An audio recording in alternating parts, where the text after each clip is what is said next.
Welcome back to the Boys Are Back in Town podcast. My name is Dustin. I'm here with my co-host. Hey guys, it's Brett. This week's going to be crazy. 6 teams on bye, and what they like to call it is the first bye-mageddon. And then we also have an injury apocalypse. Lots of mainstream players out. Lot of big guys on bye. The Bengals, the Cowboys, the Texans, big teams that have, the Jets, the Panthers, they have big name guys. So it's kind of a crazy week for starts and sits. It's kind of a crazy week for everybody. Just posted a TikTok over at the Boys Do Sports on TikTok about guys that you can start instead of the guys that are on bye or the guys that are injured. Really a lot of information in there. You should go check that out. My first start is going to be a quarterback. Really hard to say on quarterbacks, but Geno Smith. The Cardinals are allowing the 5th most fantasy points to quarterbacks at 20.4 per game, and he should have a bounce-back game against them because he had a really rough week last week. Yeah, I like Geno whenever he can actually get it going. He has one of the best receiving cores in all of football, plus a steady run game. And I think they just got Charles Cross back, so having his cornerstone left tackle should help the case for not getting pressured near as much. So, yeah, I like that start. Yep. So I have kind of a duel.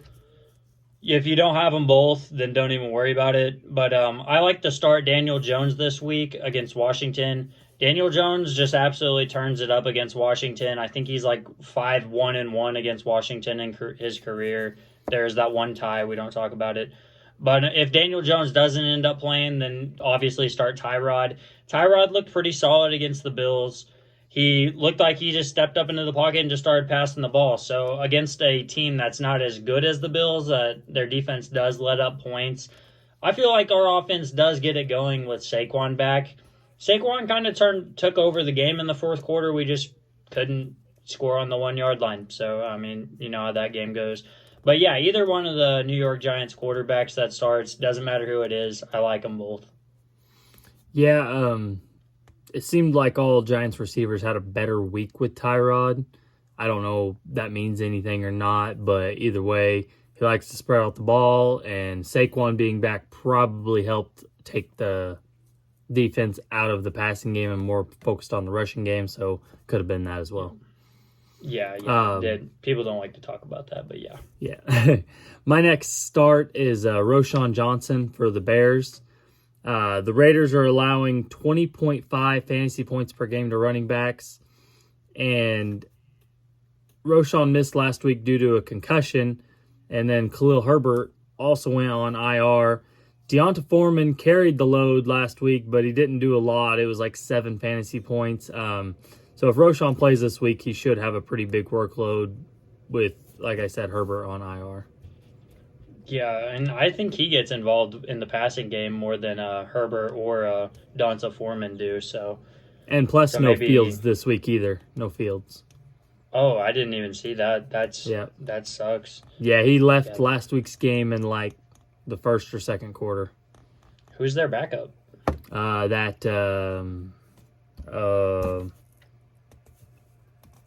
Badgent, rookie, undrafted I quarterback. He was not good. Yeah, and it's hard to be good with that team. For being honest. Yeah, he was not good.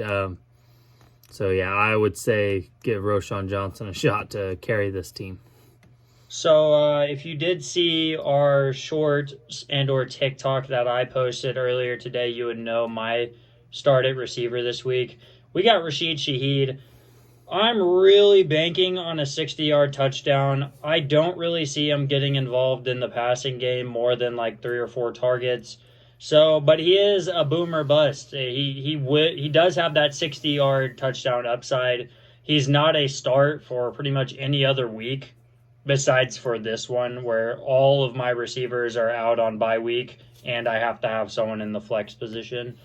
I also have Olave, so I mean, hopefully they just get the passing game going and we don't got to worry about it. They got Jacksonville on Thursday night, so I mean, hopefully it's a shootout game. Yeah, with so many teams on bye and so many wide receivers hurt, anybody you can start is a good start.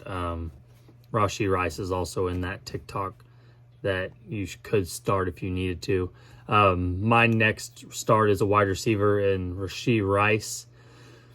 On the Chiefs, the Chargers are allowing the most fantasy points per game to wide receivers at 38 points. He's been the most consistent receiver on the Chiefs as earning targets and yardage and stuff like that, other than Travis Kelce. He has highest yardage total last week against Denver, and he's earning more confidence from Mahomes to be maybe his lead receiver as only being a rookie. Yeah, and I think what helps his case too is that Justin Watson got injured. I'm not sure how long that injury will be, but it did help his target share there in like the third and the fourth quarter after Watson got hurt.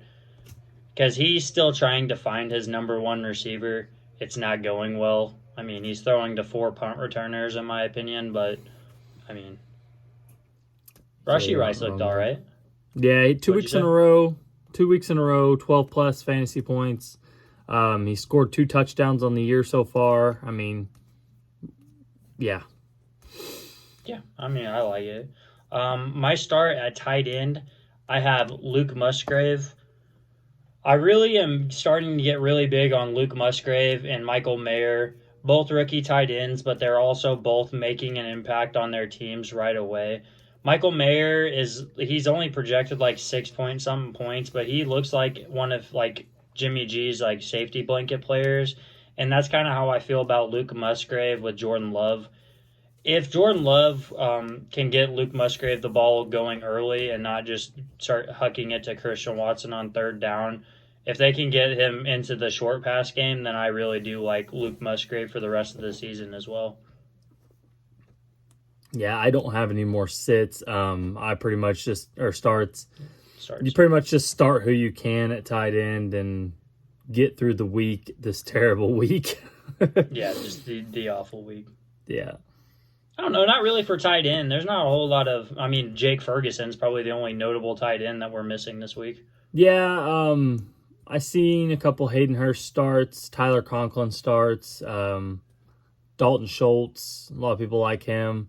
Oh, I forgot the Texans were on by, yeah. Yeah. But yeah, otherwise, it's just a wasteland for tight ends. You know, you're stuck starting guys like Logan Thomas, Zach Ertz, Cole Kmet, guys like that are being started every week because you have to. Behind the top 4 to 5 guys, you've got to start those guys. Yeah, I mean, I just seen a stat today. The leading tight end through 6 weeks is Travis Kelce at like 360. Yeah, it's fantasy points bad. In total fantasy points. I think I saw that TJ Hawkinson is leading tight ends, and the leading kicker has more fantasy points than the leading tight end. Yeah, I believe it. Yeah, that's how bad it is. All right, you want to jump into the sits? Yeah. Or do you have any? Well, I don't think there's any way you can sit a quarterback unless they are just absolutely awful, you know. Mm-hmm. But like you got to start the guys like Geno Smith, Russell Wilson, Sam Howell. Anybody that you have on your roster that's healthy and not on a bye, you got to start. Unless you can pick someone up off waiver if they're there for some reason. Our team or our fantasy league is super deep, so there's no one on waiver like that. So yeah, just start who you can at quarterback. That's kind of my first sit. Yeah, I mean, I kind of had like a spot sit, but like you did say, like there's really no way you can sit because half the guys that you have to start this week are backup guys anyway that are fringe sitters every week. So yeah, no, I agree with you. I do have a sit at wide receiver. It's like it is hard to do sits at wide receiver, but I just flat out don't like Jerry Jeudy this week. I kind of not sold on him for the rest of the season. He just can't. I don't feel like he can perform. I don't know what it is. He's like maybe the number 3 target in that offense behind Cortland Sutton, who gets like 10 targets a game, and then whoever they got thrown out at tight end. They throw to like 3 tight ends, I feel like, more than they throw to Jerry Jeudy. So his name gets called like maybe twice every game. Like he got 3 targets, I'm pretty sure. Like I just really not sold on Jerry Jeudy. Yeah, my sit for the week is all Ravens running backs. The Lions have allowed the least amount of fantasy points per game to running backs at only 10.1. And now that's all running backs playing them that week. Lamar takes a lot of the runs away, and Gus Edwards and Justice Hill have been sharing the backfield. And there are people on the waiver that are better starts than either of those guys this week because the Lions are truly a tough defense. Yeah, the Lions defense is nasty. I'm never big on Ravens running backs anyways. You always ask me why I don't draft them. I don't like them. I don't like them in that offense. They're not productive ever, and it seems like they always get hurt. So, I mean, it's just not big on Ravens running backs. I do have a running back sit as well. I think this is a good one. I got Alexander Madison against the 49ers. So the 49ers obviously have a shit breakhouse defense. They're absolutely stacked. They did lose to the Browns this week, which was like really funny. I think everybody was hoping that field goal missed. That was just straight comedy. But they're not going to lose 2 weeks in a row to bad teams. Alexander Madison is now probably going to share the backfield with Cam Akers 50-50. It started to look like they worked Cam Akers in, so I mean, we'll see how it goes. But I don't like Alexander Madison this week. Yeah, I've been on a sell high Alexander Madison train for a while now. Yep. Cam Akers is way more talented, but hasn't been getting a lot of looks, but I think he will. My next sit is George Pickens. Now, I got burnt the last time I said this, but... Yeah, he torched. Yeah, week 5 had that big, long touchdown where Matt Canada was, like, pissed off at the touchdown or something. The Rams are the 3rd best against wide receivers, and this offense is super inconsistent. Muth and Deontay Johnson could be back this week, and that will lower Pickens' target share. So I do think they'll pull Deontay off of IR, and then Muth will be back from that. I don't even remember what was wrong with him. Yeah, I don't think it was anything serious. He was only placed like on the 4-week IR, so whenever he gets back, I don't think he's that much of a favorite. He's a red zone favorite, but yeah, I'm just not really sold on anything that has to do with Matt Canada. The guy's pretty fucking bad at coaching football. Yeah, not good. All right, so that's all the starts and sits I have for this week. Yeah, my only other thing is just same thing at starts. Just start who you can at tight end. Like there isn't a lot of sits. Yeah, it's kind of a go with your gut week. Yeah, just start who you can. Better matchups, maybe more points matchups. Like maybe you can get a cheap touchdown at a tight end or something. Big guy. Yeah. You never know. Yeah, no, it's going to be a touchdown dependent week. So yeah, for sure. So going into game picks, last week I went 10-5. I thought it started off to look like a real rough week, and then it turned around pretty good. You went 9-6, so just one game behind. But yeah, coming back, you went back to 500. I am now 61-32, and you're now 47-46. So still 14 games behind. Got a long season to catch up. Let's start with this. My record against the spread's pretty good. Yep. Just picking the winners not been so hot. I know. Yep. I think that's your closest game to me. Yeah, that's your closest. You've always been within 2, and this one you were within 1 of me. So we'll start with the Thursday night game. Looking like the Jaguars and the Saints. Yeah, so the Saints are technically moneyline favorites, but it's a 1-point spread, so they're dead even. I'm still going to go with the Jaguars. I hope this game goes over 39.5 points, so I'm really just kind of banking on that for my fantasy team's sake. But I'm going to go with the Jaguars here. I'm also going to go with the Jaguars, but I don't see it breaking that 39.5 point total. I don't either at all. But The Saints have kept better teams lower, but yeah, good time. Probably a good thing. Plus 100 bet on the Jags. I don't know. Probably Yeah, just straight waste your even money money. though. Yeah, yep. probably still waste your money.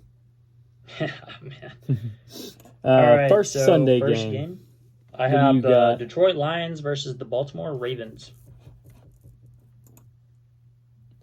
Detroit Lions versus the Baltimore Ravens. Let's see here. Yep. The Ravens we are got 3-point favorites. I feel like the Ravens could screw around and lose this. I don't feel like it's going to be a screw around and lose it. I feel like the Lions are going to come in and whip their ass. I'm going to take the Lions with the plus 140 money line. Yeah. I'm a big Ravens guy this year, so I think I'm going to go ahead and stick with the Ravens. I mean, they are at home. It's a noon game. Lamar in noon games is a different beast, so Yeah. it's likely. We have a AFC East matchup between the Buffalo Bills and the New England Patriots. This game's gonna suck. I won't watch a bit of it. The Bills will win, though. Yep.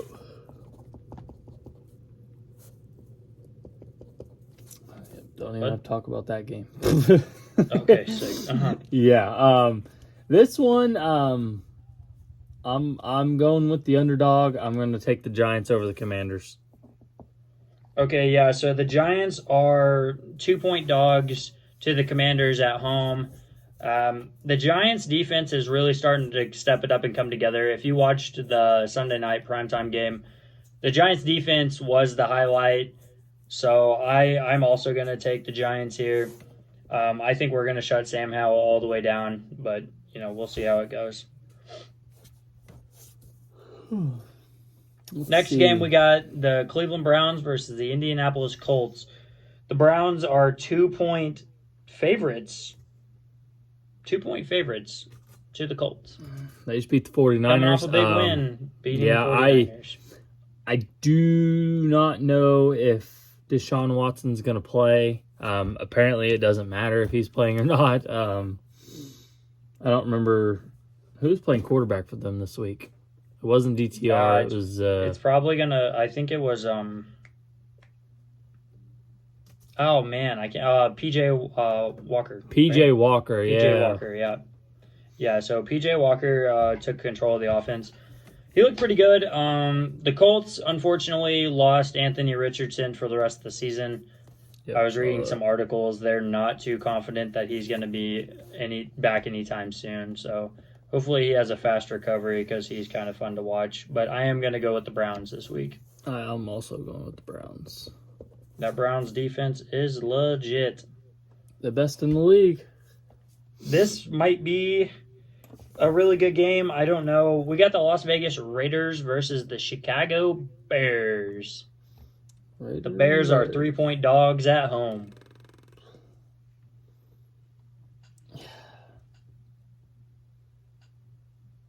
I would definitely take that over. 37. Yeah, 37. Yeah, no, I see this one going way over that. I think I'm going to go ahead and stick with the Bears at home. Yeah, I think what we'll see this week versus these two teams is Aiden O'Connell and Tyler Bagent, I think's his name, two rookie quarterbacks. I think this is going to be a complete shit show and a straight up toss up who can win. You're going with the Bears? The Bears. Oh, fuck it, I'll go against you. I'll go Raiders. Sweet. Get a game back on you. Yeah. All right, this game might be a really good one. I really like this spread too. We got an NFC South matchup between the Atlanta Falcons and the Tampa Bay Buccaneers. Dueling for the lead in the division. Oh man, I think I gotta take the Bucs here. Baker's dealing with a hand contusion, I saw, but I'm sure he'll play. Yeah, I'm gonna go with the Bucs here. I've been getting more and more on the Bucs train. I'm also going with the Bucs. I really do like kind of how they're getting it going. I mean, they lost this last week pretty convincingly, which sucked, but I mean, shit happens against the Lions. The Lions are a pretty good squad. The Lions are good. Yep. Getting out of these noon NFC games. NFC West matchup between the Cardinals and the Seahawks. Yeah, honestly, I don't know how much. I don't like this spread. What the heck? The spread is pretty bad. I do Yeah. like the plus 7.5 on the Cardinals, but I think the Seahawks win the game. Yeah, Seahawks are definitely gonna win. 3 And o'clock Chargers. Chiefs versus the Chargers. The Chargers looked really, really bad on Monday night against the Cowboys. I'm going to take the Chiefs, and I'm also taking the 5.5 point spread. I'm going to lock that in. Well, I'm gonna take the Chiefs to win, but man, I think it's gonna be a good game. Yeah, I think it'll be a great game. I think they it'll both kind be- of play to their competition, so they're not going to blow Yeah. each other out. But I do think No. that the Chiefs get a touchdown on them late. Okay, I could see that. Yeah. Next 3 o'clock game, we got the Steelers versus the Rams. We talked about this matchup a little bit in our start sits. Oh, there it is. There it is. Yeah. Oof. I'm going Rams. I'm also going Rams. They're playing at SoFi, so they're minus 3-point favorites. I do like the Rams here. I don't really like 3 points, but I mean, it is what it is. This game is going to be under the 43.5, though, for sure. You think so? Yeah, I sure do. We're gonna have a Cooper Cup game, I hope. Yeah, that's fine, but I don't think they're going to score anything more than field goals. Yeah. What we got The last next? 3 o'clock game, we have the Packers versus the Broncos. Even money line, dead even, 1 point. I think. Man, this one's hard. I'm gonna go with the Packers just because they're healthy. Yeah, I Hmm. mean I like the Packers here a lot. I don't think that they're gonna just win by 1. I feel like they're gonna win by 3. So I'm probably Yeah. gonna hit an alt spread there. I don't think the Broncos are like 1 point dogs to anybody. I feel like they're at least 2 or 3 to everybody. Doesn't matter who they're Yeah. playing. They're not a very good team. This money line doesn't make a lot of difference, or it doesn't make a lot of sense. Not the money line, but the. Yeah, I mean, I just don't think any of the sports books are sold on Jordan Love, so I guess. Yeah. that's the only thing that makes sense to me. Primetime game, this is actually going to be a good one. I guarantee you're going to pick against me, and that's going to piss me off. But we have the Miami Dolphins versus the Philly Eagles. Who you got? Dolphins, baby. Let's go. It is Dolphins time. The Eagles are finally playing a good team. I'm so ready to see them get just absolutely beat down. It's going to be great. It's going to be just absolutely phenomenal. The Dolphins' money line, they're underdogs. Don't believe that for a second. The Dolphins are scoring 50. Okay, they're averaging 35 points a game. All right. I don't know how they're underdogs to a team that has the worst point differential. I think they're like plus maybe like 20 on the point differentials, and they're 5-1. Yeah, get out of here. They Get have not outta here. beat one single team convincingly. Not one. Get out of here. Name one team they've beat convincingly. You can't. Okay, there we go. Monday night, we have the biggest spread of the week at 6.5 points. We have the 49ers versus the Vikings. Yeah, I feel like the spread should be bigger. I mean, I guess because the 49ers are coming off a loss, but the Vikings defense is not good. Yeah, the Vikings defense is nothing like the Browns defense. They don't have anything near what the Browns bring to the pass rush. So I'm going 49ers here. I'm going minus 6.5 49ers. I'm going over 44 points scored. And yeah. And over 3 Vikings fans crying in the post game.